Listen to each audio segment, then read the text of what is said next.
Hello all of you, welcome back to my channel. मैं आज आप लोगों के लिए लेकर आ चुकी हूँ एक कलेक्टिव रीडिंग, जिसका टॉपिक रहने वाला है कि आज सारा दिन आपके पर्सन आपको लेकर क्या फील कर रहे थे। ये रीडिंग जनरल है, कलेक्टिव है। हो सकता है कि आपकी सिचुएशन के साथ एक्यूरेटली रेजोनेट करे, हो सकता है ना करे, तो आप ओपन माइंडेड होकर सुनिएगा और ज़बरदस्ती अपने आप को रीडिंग में फिट इन करने की कोशिश मत कीजिएगा। जितना आपके साथ रेजोनेट होता है उतना ही एक्सेप्ट कीजिए and leave the rest. Okay, क्योंकि एक जनरल रीडिंग है, कलेक्टिव रीडिंग है, इसमें सभी के लिए मैसेजेस आएंगे, इसीलिए आपको ओपन माइंडेड होकर सुनना होगा। रीडिंग सभी ज़ोडिएक साइंस के लिए है, हर उम्र के व्यक्ति के लिए है, टाइमलेस है। और क्योंकि पर्सनल रीडिंग नहीं है, कोई स्पेसिफिक रीडिंग नहीं है, सिर्फ जनरल और कलेक्टिव रीडिंग है, इसीलिए आप भी अपने आप को ज़बरदस्ती फिट इन मत कीजिएगा। चलिए, ज़्यादा समय आपका व्यर्थ नहीं करते हैं, रीडिंग स्टार्ट करते हैं। देखते हैं कि आज सारा दिन उनकी एनर्जी आपके लिए क्या रही है, या जनरली भी क्या रही है। Okay viewers, let's start.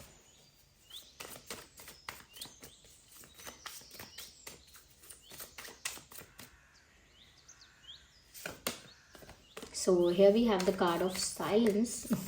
Okay, just one card at one time.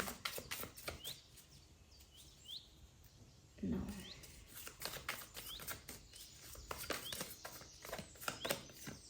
Okay, compromise.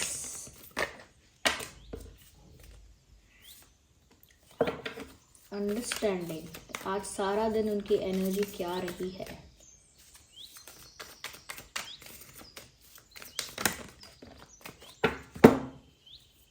Interesting. So here we have these cards. चलिए भाई, देखते हैं क्या है।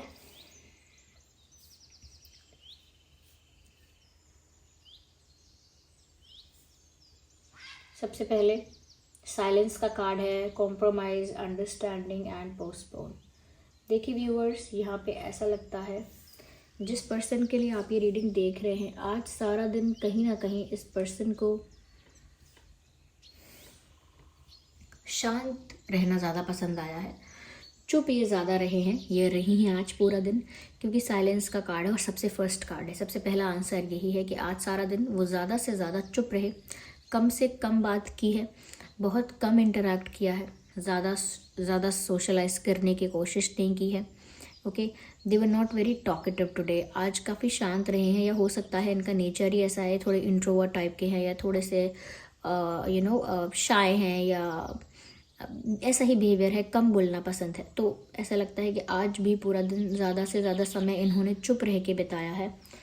और हो सकता है कि कोई बात करने के लिए था नहीं, या ऐसा भी हो सकता है कि इनका खुद से मन नहीं था किसी से बात करने का, खुद से ये सोशलाइज करे, जाके लोगों से इंटरेक्ट करें, उसके लिए उनका मन नहीं था। They were not okay to do that. तो उन्होंने चुप रहना ठीक समझा, और शायद उन्होंने आज के दिन पूरे दिन काफ़ी आर्ग्यूमेंट्स को, या काफ़ी ऐसे सिचुएशंस को जहां उनको बोलना चाहिए या बात रखनी चाहिए, ऐसे सिचुएशंस को भी अवॉइड किया और नहीं बोला। ऐसे जैसे कहते हैं ना, जाने दो मुझे नहीं बोलना, जाने दो मुझे नहीं कहना, हाँ ठीक है, जैसा आपको लगता है करें, मुझे कुछ नहीं कहना।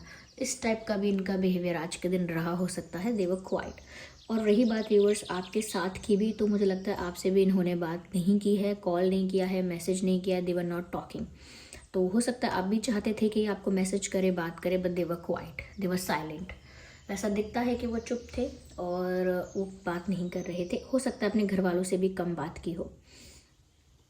ओके, थोड़ा शांति चाहिए थी। कहते हैं ना, गिव मी सम स्पेस, मुझे थोड़ी शांति चाहिए। Okay, let me breathe, I need some space, I need peace. तो उस शांति में थे।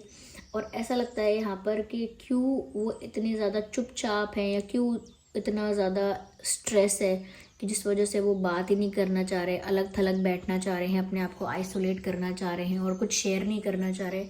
ऐसा क्या है? तो उसमें ऐसा लगता है व्यूअर्स कि ये जो व्यक्ति है, ये किसी कॉम्प्रोमाइजिंग सिचुएशन में है। और आज के दिन भी ऐसा लगता है कि वो ऐसे ही किसी कॉम्प्रोमाइजिंग सिचुएशन में स्टक रहे हैं जहाँ पर उनका मन नहीं था। यानी कि जैसे आपको डांस सीखने का मन नहीं है, फिर भी डांस क्लास में जाके डांस करना पड़े, साइकिलिंग करने का मन नहीं है, फिर भी ज़बरदस्ती साइकिलिंग करनी पड़े। ओके, ये हो सकता है आपको साइंस पढ़नी है और आपको लिटरेचर नहीं पढ़नी, लेकिन लिटरेचर पढ़नी पड़े। तो ऐसा यहाँ पर लगता है कि जैसे कुछ ऐसा जो इनकी विल के अगेंस्ट है, कुछ ऐसा जो ये विलिंगली करना नहीं चाह रहे थे, ऐसा इनको आज के दिन करना पड़ा। और वो भी इस वे में करना पड़ा कि इनकी मजबूरी हो गई, कंडीशन हो गई कि करना ही पड़ेगा, अब क्या करें, फंस गए। जैसे किसी परिस्थिति में फंस जाते हैं, फिर उस कार्य को करना ही पड़ता है, निपटाना ही पड़ता है। ओके, तो उनको अच्छा नहीं लग रहा था वो चीज़ करके। उन्हें ऐसा लग रहा था कि जैसे कोई कॉम्प्रोमाइज़ है। तो आई डोंट नो ये किस तरह की कॉम्प्रोमाइजिंग सिचुएशन हो सकता है कि किसी से मिलना मिलाना था पर इनका मन नहीं था, पर ज़बरदस्ती मिलना पड़ा। हो सकता है कुछ ऐसी सिचुएशन थी, कोई ऐसी जगह थी जहाँ इनको जाना नहीं था लेकिन जाना पड़ा, तो इसीलिए चुप थे क्योंकि मूड ऑफ था। ये ऐसा हो सकता है कोई ऐसा काम करना पड़ा जो करना नहीं चाहते थे और बहुत समय से सोच के रखा था कि नहीं करेंगे, ये काम नहीं करना है, फिर भी वो काम करना पड़ गया। उस वजह से भी थोड़ा उनको ऐसा लगा कि जैसे वो कोई समझौता कर रहे हैं, जैसे उनको विवश किया जा रहा है ये करने के लिए। और लोग अगर विवश नहीं कर रहे हैं तो परिस्थितियाँ जो हैं, ओके, सिचुएशंस जो हैं वो उनको फोर्स कर रही हैं, वो उनको विवश कर रही हैं कि वो ये काम करें, इस जगह जाएं, ऐसा करें, वैसा करें। तो उनको इस वजह से कॉम्प्रोमाइज़ फील होता है क्योंकि उनके विल के अगेंस्ट उनको कुछ करना पड़ रहा है या पड़ा था आज के दिन। इसी वजह से भी एक तरह का मूड इनका लोगों को ऑफ भी लगा हो सकता है, इनके परिवार वालों को, फ्रेंड्स को, कलीग्स को, वेरेवर दे गो। लोगों को लगा होगा कि आज आपका मूड थोड़ा ऑफ है क्या, कुछ बात हो गई क्या आपके घर पे, कुछ हो गया क्या लाइफ में। तो लोगों ने अज्यूम तो किया कि इनका मूड ऑफ है और लोगों को ऐसा महसूस भी हुआ, इनसे ऐसी वाइब भी आई। ओके, यहाँ पर ऐसा लगता है कि जो भी कॉम्प्रोमाइज़ है उसमें वो खुश नहीं है, क्योंकि यहाँ पर कॉम्प्रोमाइज़ का भी कार्ड है और यहाँ पर अंडरस्टैंडिंग का कार्ड है। लेकिन यहाँ पर जेल में जो क्या होती है, जो रॉड्स होते हैं जेल में, ऐसे रॉड्स यहाँ पर हैं। और कॉम्प्रोमाइजिंग सिचुएशन भी कुछ ऐसा ही इशारा करती है कि जैसे आप कहीं ट्रैप्ड हैं, जैसे आप कहीं ट्रैप्ड हैं, जैसे आप कहीं फंसे हुए हैं, किसी जेल में, किसी सेल में फंसे हुए हैं, बंद हैं, इस तरीके का यहाँ पर वाइब है। ओके, तो कहीं ना कहीं वो ये भी आज के दिन सोच रहे थे कि लोग नहीं समझते, और हो सकता है ये आपके लिए भी स्पेसिफिकली सोच रहे हों कि आप समझते नहीं हैं उनकी कंडीशन को, उनकी परिस्थिति को नहीं समझते हैं, उनकी स्टक सिचुएशन को नहीं समझते हैं, उनको लाइफ में क्या कॉम्प्रोमाइज़ करना पड़ रहा है या क्या कॉम्प्रोमाइज़ करना पड़ा है, वो सब आप समझते नहीं हैं। यानी कि उनके पर्सपेक्टिव से सिचुएशन को नहीं देखते। कहते हैं ना, मेरे नज़रिए से देखो या मेरी जगह खड़े होकर देखो। तो कहीं ना कहीं ये ऐसा सोचते हैं कि व्यूअर्स, आप या कुछ और भी अगर इनके डियर और नियर वंस हैं, वो इनकी जगह खड़े होकर या इनकी परिस्थिति को समझने की कोशिश नहीं करते इनके पर्सपेक्टिव से, ऐसा इनको लगता है। और बस इनको जज करते हैं इनके बिहेवियर के लिए, ऐसा इन्होंने सोचा है। तो निराश है काफ़ी, दे लोग डिसअपॉइंटेड। ऐसा लगता है कि वो सोच रहे थे कि लोग सिर्फ उनको जज करते हैं, और वो भी गलत जजमेंट होता है लोगों का। स्पेशली वो ये भी सोच रहे थे कि व्यूअर्स, आप भी उनको उस पर्सपेक्टिव से, उनकी नज़रिए, उनकी सिचुएशन को देखते ही नहीं हो जिस पर्सपेक्टिव से वो देख रहे हैं। जिस नज़रिए से अपनी प्रॉब्लम को, अपनी सिचुएशन को वो देखते हैं, आप उस तरह से नहीं देखते। आप बस अपने एंगल से सोच के, अपनी तरफ से जज करके बस एक कंक्लूजन निकाल देते हो कि हाँ ऐसा ही है, या फिर एक एक जजमेंट पास कर देते हो कि हाँ बस ऐसा ही है। तो उस बात के लिए थोड़े निराश हैं, थोड़े खफा, नाराज़ लगे या लगी, फीमेल भी हो सकते हैं। और ऐसा लगता है कि जैसे इनको किसी ने बोला कि चलो मिलते हैं, बाहर आओ, या तो कहीं घूमने चलो, या इधर हमसे मिलो आके, या जैसे किसी ऑफिस में या किसी कॉलेज में या कहीं जहाँ पर काफ़ी सारे लोग होते हैं, तो वहाँ पर कई लोग, ग्रुप ऑफ पीपल होता है जो बुलाता है, चलो यहाँ आ जाओ, वहाँ अकेले क्यों बैठे हो, या वहाँ अकेले क्या कर रहे हो, हमारे पास आओ, हमसे बात करो, या फिर चलो हमारे साथ, हम सब कहीं चलते हैं। तो ऐसा लगता है ग्रुप ऑफ पीपल ने इनको बुलाया, एक ग्रुप ऑफ पीपल ने इनसे बात करने की कोशिश की, या इनके लिए थोड़ा सा अप्रोच किया या इन्वॉल्व होने की कोशिश की, लेकिन फिर भी दे वर नॉट गोइंग। आपके पर्सन फिर भी इंटरेस्टेड नहीं थे, ये नहीं थी, और वो फिर भी इन्वॉल्व नहीं हुए, चाहे उनको किसी ने भी बुलाया, कभी भी बुलाया, वो इन्वॉल्व नहीं हुए और अपने ही जगह पर रहे कि मुझे नहीं जाना है, मुझे नहीं आना है, ऐसा इनका जवाब रहा। तो ऐसा लगता है कि जैसे ये सच में एक ऐसी जगह फंसे हुए हैं, या तो ये जॉब ऐसा है, कुछ काम ऐसा कर रहे हैं जो इनका मन नहीं है और ज़बरदस्ती कर रहे हैं दुखी हो के। या तो इनका पास्ट में किसी से कमिटमेंट या कुछ ऐसा रहा है, या घर वालों के प्रेशर की वजह से इन्होंने पास्ट में कुछ ऐसा कर लिया जो अब झेलना पड़ रहा है, तो उस वजह से शायद खुश नहीं है। तो ये चाहते हैं कि सब इनके तकलीफ़ को, दर्द को समझें, और स्पेशली आप समझें कि ये कैसे फंसा हुआ महसूस कर रहे हैं, बहुत क्लॉस्ट्रोफोबिक फील कर रहे हैं, जैसे घुटन हो रही है उनको, ऐसा लग रहा है। यहाँ पर व्यूअर्स ऐसा लग रहा है कि बहुत कुछ उनका आज भी मन था करने का अपने मन से, क्योंकि वो तो हो ही रहा है और वो तो करना ही पड़ रहा है जो इनका मन नहीं है करने का, लेकिन बहुत कुछ ऐसा भी आज था जो उनका करने का मन था, उनका किसी से कुछ कहने का मन था कि मैं ऐसा बोल दूँ, लेकिन ऑफकोर्स वो नहीं बोले, शांत रहे, साइलेंस की बात है यहाँ पे। उनका मन था कि मैं ऐसा कर दूँ, या मैं इसके अगेंस्ट चला जाऊँ या चली जाऊँ, या मैं एक रिबेल हो जाऊँ और ये सारे रिस्ट्रिक्शंस और ये सारे जो स्टक सिचुएशन है, ये जो कॉम्प्रोमाइजिंग सिचुएशन है, इससे मैं बाहर निकल जाऊँ, आई शुड फ्लाई अवे, भाग जाऊँ मैं यहाँ से कहीं दूर, ऐसा भी सोचा। यानी कि कुछ तूफ़ानी आज कुछ तूफ़ानी करते हैं ऐसा विचार तो आया, but at the and they just cancel that, और दे जस्ट थॉट कि अभी नहीं, बाद में करेंगे। ओके, तो कुछ तो उनके खुराफात दिमाग में आई थी कि हाँ ठीक है, अगर मेरे मन के अगेंस्ट हो रहा है ना सब कुछ, तो अब मैं अपने मन की ऐसे करूँगा, वैसे करूँगी, ये होगा वो होगा। तो कुछ उन्होंने सोचा, तो कुछ उनको कुछ डेडली डेंजरस आइडियाज़ आए, तो लेकिन फिर उन्होंने बोला कि नहीं, अभी मुझे शांत ही रहना चाहिए और चुप ही रहना चाहिए। और ऐसा लगता है जैसे वो कह रहे थे कि जब इंसान का समय ख़राब चल रहा हो तो उसको अपना मुंह बंद रखना चाहिए। वैसे तो ये एक कहावत है जो मैंने कहीं सुनी है, लेकिन ये चैनल हुई है यहाँ पे, ये चैनल हुई है यहाँ पे, जैसे ये कहना चाह रहे हों कि जब इंसान का समय ख़राब चल रहा होता है ना, तब इंसान को अपना मुंह बंद रखना चाहिए, क्योंकि ज़्यादा उस समय मुंह चलाने से प्रॉब्लम्स मल्टीप्लाई होते हैं, बढ़ जाते हैं। तो यहाँ पर इन्होंने इसीलिए जो भी सोचा, जो भी इनको आइडियाज़ आए थे कुछ कर दिखाने के, वो उन्होंने डिले कर दिए, पोस्टपोन कर दिए कि अभी नहीं, बाद में करेंगे, जब सिचुएशन फेवर में होगी, जब टेबल्स टर्न हो चुकी होंगी। तो थोड़ा मूड ऑफ रहा है, नाराज़गी रही है, शायद आपसे भी नाराज़गी है, अपनों से रूठे हुए हैं या रूठी हुई हैं, ऐसा लगता है। और इनको लगता है लोग उनको मिस जज करते हैं, गलत इनको समझते हैं। ओके, और ये शायद ऐसा भी कहना चाह रहे हैं, I am not that bad, ये कहना चाह रहे हैं।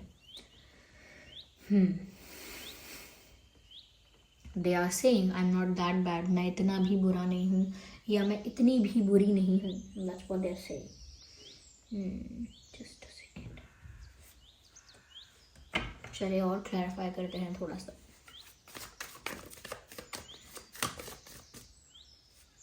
One card, I need one card at one time, या और यहाँ पर ऐसा भी नज़र आ रहा है व्यूअर्स, जैसे इन्होंने अकेले एक टफ फाइट दी है, इन्होंने अपने मन की करना चाहा है और मन की करने के लिए इन्होंने एक टफ फाइट दी है। ऐसा नहीं है आसानी से किसी सिचुएशन में आके स्टक हो गए या आसानी से किसी कॉम्प्रोमाइज़ को एक्सेप्ट कर लिया, नो। यहाँ पर ऐसा लगता है इन्होंने टफ फाइट दी, अपने हक के लिए काफ़ी कुछ बोला, काफ़ी कुछ एक्शन लिया भी है, कोशिश भी की है, एक रिबेल की तरह, कहते हैं ना, हर तरीके से उन्होंने अलग अलग आइडियाज़ से या अलग अलग तरीक़ों से उन्होंने अपने आप को इस सिचुएशन से फ्री करने की कोशिश की है, but they failed in that. उन्होंने बहुत अटेम्प्ट लिए हैं खुद को ज़्यादा फ्री रखने के, खुद को ज़्यादा इंडिपेंडेंट रखने के, emotionally, financially, physically, in every which way, खुद को ज़्यादा फ्री रखने के और ख़ुद को ज़्यादा अपने मन की कर पाएँ, इसके लिए ऐसा लगता है कि काफ़ी उन्होंने एफ़र्ट्स लिए, काफ़ी बार ट्राई किया है, but they failed in that terribly, they failed in that. उस वजह से काफ़ी ज़्यादा एंग्शियस भी है ये इंसान कि मैं पहले भी कोशिश कर चुकी हूँ इन परिस्थितियों से बाहर निकलने की, इस प्रेशर से, इस कंट्रोल से बाहर निकलने की, लेकिन कुछ वर्क नहीं किया। When your plans gets failed, तो उस वजह से भी एक डिसअपॉइंटमेंट रहता है, एक फ्रस्ट्रेशन रहता है। तो वो एंग्शियस भी हैं, थोड़े से डरे हुए भी हैं कि उनका प्लान वर्क नहीं करता है। तो एक टफ फाइट दे चुके हैं ऑलरेडी एक रिबेल बनने के लिए, but that didn't work. Okay, चलिए और देखते हैं। दे नीड पीस, मैंने पहले ही कहा उनको शांति चाहिए, दे need piece. Look at this card, just ये मत समझिए कि एक कार्ड का कोई एक ही एग्जैक्ट मीनिंग होता है। Look at this picture, they need peace, they need healing, they need their space. कहते हैं, मैंने कहा ना, वो शांत रहे पूरे दिन क्योंकि उनको शांति चाहिए, वो बहुत बार ट्राई करके एफर्ट लेके हर तरह से साम दाम दंड भेद सब कुछ करके फिर उसमें हार के फ्रस्ट्रेट हो चुके हैं। उनको अब शांति चाहिए, उनको अब ज़्यादा एक्सप्लेन नहीं करना लोगों को क्या है क्यों है। They need their time to heal. उन्हें अपना कुछ वक्त चाहिए हील होने के लिए, उन्हें कुछ समय चाहिए अपने आप को रिपेयर करने के लिए, ओके, आई मीन रिजुविनेट करने के लिए, ओके, रिचार्ज करने के लिए उनको थोड़ा समय चाहिए, उनको थोड़ा हीलिंग की ज़रूरत है। और वो अपने आप में ही ठीक हो सकते हैं, उनको बस थोड़ी शांति की ज़रूरत है। They need some quiet space, okay. तो इसीलिए हो सकता है अपने ही मन धुन में रहे और ज़्यादा बात नहीं करी। एक कार्ड और लेते हैं। तो ऐसा लगता है व्यूअर्स के इस इंसान को हीलिंग की ज़रूरत है, ओके, और इनकी हीलिंग होगी भी। लेकिन जैसे ये अभी दोनों कार्ड्स के पिक्चर्स में डिफरेंस देखिए, ये इनकी सिचुएशन, स्टक सिचुएशन, जहाँ पर ऑलमोस्ट दे आर एंग्शियस, ठीक है, और ये सिचुएशन यहाँ तक पहुँचना, एक ग्रैटिट्यूड की एनर्जी में पहुँचना, इतना खुश होना, इतना स्माइल करना, इतना पॉजिटिव इन्वायरमेंट होना, इतना हैप्पी इन्वायरमेंट और सराउंडिंग्स होना। तो यहाँ से यहाँ तक पहुँचने के लिए ये समय बहुत ज़रूरी है, ये हीलिंग बहुत ज़रूरी है, ये मेडिटेशन, ये जो भी स्पिरिचुअल प्रैक्टिस करके उनका हार्ट हील होता है उनको वो करनी चाहिए।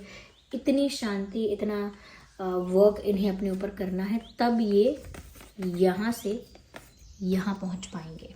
आई होप यू अंडरस्टैंड मैं क्या कह रही हूँ। तब ये ग्रैटिट्यूड की एनर्जी में आएंगे। एक बार हील हो जाएंगे तो फिर हर चीज़ के लिए थैंक यू करेंगे।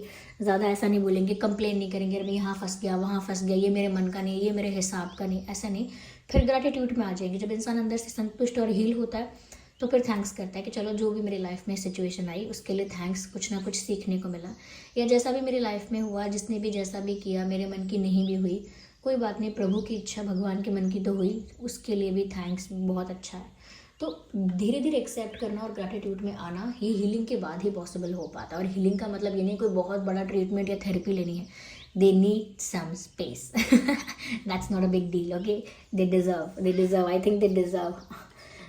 चलिए, so this was the reading. I hope ये रीडिंग आपके लिए जेंटल, आई होप ये रीडिंग आपके लिए हेल्पफुल रही है और इस रीडिंग ने आपको थोड़ा बहुत गाइड किया है। अगर थोड़ा भी गाइड किया है, वीडियो को लाइक ज़रूर कीजिए, कमेंट करके बताइए कितने % रेजोनेट करती है, कितनी हेल्पफुल रही है।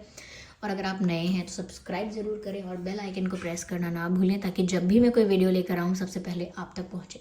चलिए फिर मिलते हैं अगली रीडिंग में, तब तक के लिए bye bye family, bye bye angels, love you all, bye bye, take care.